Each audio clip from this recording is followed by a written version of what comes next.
I'm Mary Kennedy, and I sort of inherited my job at the Maritime Museum.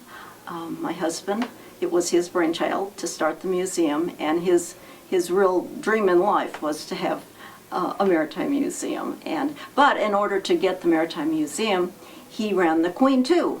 And the Queen II came in 1986, and he was the first captain of the Queen II and piloted it many times around the lake.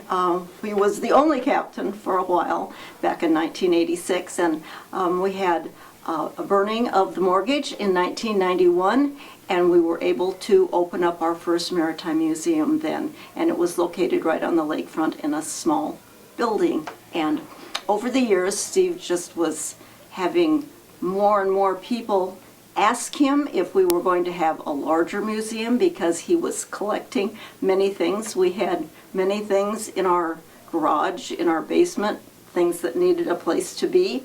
And it turned out then in 1988 we found out we would be able to build a large building, and it opened in 1999, and that is the building that we're in today. Many of the people who come here are thrilled to relive memories of when they had been here before. If they haven't been here before, I think they have a sense of our lakes, of our history here.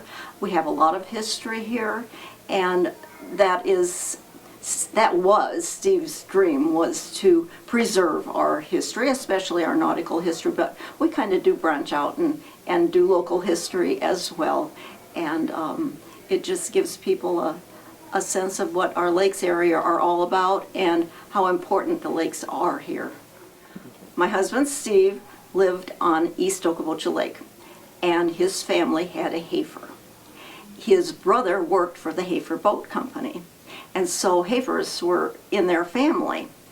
And so we lived in town, but when we moved to East Okoboji Lake, to our home there, Steve wanted a heifer again. The family heifer he had was gone. It was sold, so I don't know what happened to it. But Steve found a heifer, and we paid for the storage. It had been in storage for quite a few years, and he paid for the storage, and then he had his heifer. And we both worked on it.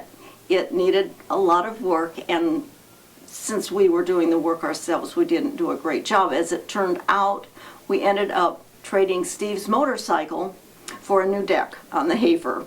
The man did the work on the deck and got the motorcycle, and we got a heifer with a brand new deck.